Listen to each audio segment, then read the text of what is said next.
Selamat pagi anak-anak. Sebelum kita memulai pembelajaran kita hari ini, sebaiknya kita lebih dulu berdoa menurut agama dan kepercayaan masing-masing. Doa dimulai.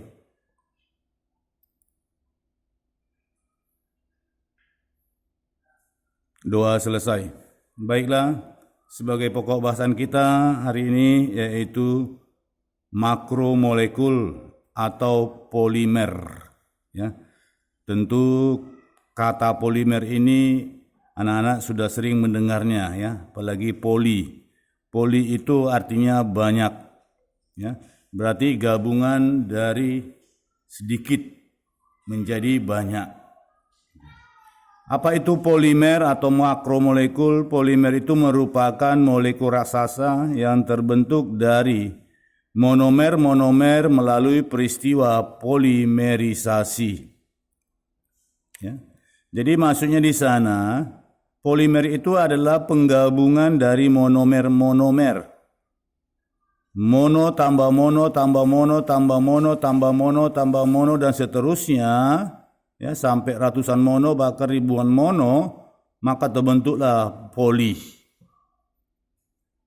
Jadi kalau mononya monomer bergabung, terbentuklah polimer. Jadi proses penggabungan atau peristiwa penggabungan monomer yang satu dengan monomer yang satunya, terusnya itu disebut dengan reaksi polimerisasi. Oke? Nah, berdasarkan proses reaksi pembentukannya, polimer itu dibedakan menjadi yang pertama adalah polimer adisi dan polimer kondensasi. Apa itu polimer adisi? Polimer adisi itu adalah polimer yang proses pembentukannya melalui reaksi adisi. Nah, biasanya pada reaksi adisi ini terjadi pemecahan ikatan rangkap, ya, dan biasanya monomernya mempunyai ikatan rangkap 2. Nah, ciri-ciri daripada polimer adisi, monomernya itu sejenis. Artinya seperti ini. A tambah A tambah A tambah A tambah A tambah A, terbentuklah poli A gitu dia. Jadi sejenis dia monomernya. Ya. Kemudian ciri yang lain, monomernya pada umumnya berakhiran ena ditambah PPC, ya singkatan dari polivinil klorida, teflon. Ini teflon ini singkatan dari tetrafluoroetilena sebenarnya. Jadi disingkat dengan kata teflon. Jadi yang ena-ena itu berarti itu melalui proses polimer adisi. Misalnya ya polietilena, polipropilena, polibutadiena, nah itu dia. Ya. Contoh, pembentukan polietilena atau polietena. Jadi kalau poetena itu sama dengan etilena ya. Jadi kalau dikatakan polietena, maka sebagai monomernya adalah etena. Gitu dia. Ya. Jadi yang kita tambahkan di sana adalah etena tambah etena tambah etena tambah dan seterusnya, terbentuklah polietena atau polietilena. Nah, bagaimana proses pembentukan polietena dari ya etena? Nah, ini dia rumus atau struktur dari etena yang mempunyai ikatan rangkap. Ya, kita tambahkan. Jadi Bapak di sini hanya tambahkan 2 jenis saja atau dimer saja dia ya, dan seterusnya ya. Nah, di sini terjadi pemutusan ikatan rangkap. Nah, setengah ini tangan ini pindah kemari dan setengah lagi ini pindah kemari. Begitu juga dengan ini putus. Ya, setengah ini pindah kemari dan setengahnya lagi pindah kemari. Nah, inilah yang bergabung. Nah, itu dia. Jadi inilah tadi ya yang satu monomer tadi ya. Nah, setengah ini sudah pecah ikatan rangkapnya ini. Nah, setengah kemari dan setengah lagi kemari kan gitu ya. Begitu juga dengan yang ini. Ya, dari sini kemari, itulah penggabungannya, di sinilah penggabungannya. Oke, jadi ini adalah proses penggabungan dua monomer ini. Jadi saya bikin di sini ya, dan seterusnya n kali ya. Artinya begitulah seterusnya sampai puluhan atau bahkan ratusan ya, bahkan ribuan daripada etena barulah terbentuk polietena ya. Jadi kalau misalnya diketahui suatu polimer, apa nama polimernya, tentu kita harus tahu apa monomernya, nama monomernya. Itu dia. Jadi kalau polimernya polietena, maka sebagai monomernya adalah etena dan etena. Nah, seperti itulah contoh pembentukan polimer melalui adisi. Kemudian yang B, polimer kondensasi. Apa itu polimer kondensasi? Adalah polimer yang proses pembentukannya melalui reaksi kondensasi.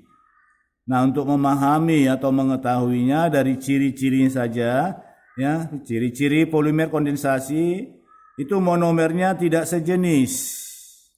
A tambah B gitu dia. Tambah A, tambah B, dan seterusnya. Jadi monomernya tidak sejenis. Kalau tadi di polimer adisi, itu monomernya sejenis. Dan kemudian ciri yang lain, kedua monomernya mempunyai gugus fungsi. Biasanya di kedua ujung mempunyai gugus fungsi. Seperti ini dia. Ya, ini ada gugus fungsinya ini. Ya, ini gugus fungsinya. Di kedua ujung mempunyai gugus fungsi monomernya. Ini gugus fungsi. Ini juga gugus fungsi, itu dia. Biasanya reaksinya menghasilkan molekul kecil seperti H2O ya, atau NH3 dan lain-lain itu. Contoh, pembentukan nilon 66 ya. Sebagai monomernya adalah asam adipat. Inilah asam adipat, dan monomer yang satunya adalah heksametilen diamina. Jadi jelas pada polimer kondensasi ini jenis monomernya itu berbeda. Ya, berbeda. Itu dia. Oke. Nah, bagaimana proses penggabungan antara monomer yang satu dengan monomer yang lainnya, atau penggabungan asam adipat dengan heksametilen diamin menjadi polimer yang disebut dengan polimer nilon 66. Nah, perhatikan ini putus. Oke, ini juga putus, ya. Kemudian satu atom H dari sini juga putus, ini juga putus. Nah, sekarang terjadilah penggabungan itu kemari. Ini dia, ini penggabungannya kemari, ya. Ini disinilah dia penggabungannya tadi nih. Ini dia nih. Ya, nah itu dia. Ya, jadi ini putus, ya. Ini dengan OH dengan H itu putus, bergabung dia, ya. Dia bergabung dia. Ini saya bikin aja N kali, dan sebagai hasil samping dari reaksi melalui kondensasi ini biasanya dilepas yaitu molekul kecil. Jadi di sini ditambah H2O. Nah, itulah pembentukan nilon 66 melalui polimer kondensasi. Oke, kita lanjutkan. Kemudian yang kedua, polimer sintetis dan polimer alam. Ya, berdasarkan sumbernya, polimer itu dibedakan menjadi polimer alam dan polimer sintetis. Nah, polimer sintetis itu adalah polimer yang sengaja dibuat di laboratorium. Sedangkan polimer alam itu adalah polimer yang berasal dari alam, yang sudah tersedia di alam. Jadi untuk polimer sintetis dan polimer alam itu kamu catat seterusnya, yaitu di buku halaman 312 ya. Nah, ini dia tabelnya anak-anak ya. Ini kamu catat ya sampai dengan di sini. Oke, ya. Ini kamu catat. Biar bisa membedakan antara polimer sintetis dengan polimer alam. Dan di sini saya tambahi lagi satu lagi, di sini ada yang namanya polimer alam yaitu poliisoprena. Ya, sebagai monomernya adalah isoprena dan kelompoknya adalah homopolimer. Ya. Apa itu homopolimer? Homopolimer itu artinya monomernya sejenis, gitu ya. Tapi kalau dia kopolimer itu artinya monomernya tidak sejenis. Terdapat di mana ini poliisoprena ini? Itu terdapat pada getah pohon karet. Kenal ya pohon karet, getahnya itu. Nah, tentu kegunaannya adalah untuk membuat jenis-jenis karet, ya. Nah, begitu juga untuk polimer sintetis ini kamu catat. Oke? Ya. Nah, saya kira sampai di sini dulu pembelajaran tentang makromolekul atau polimer, ya. Sampai jumpa di hari yang akan datang. Salam sehat dari Bapak.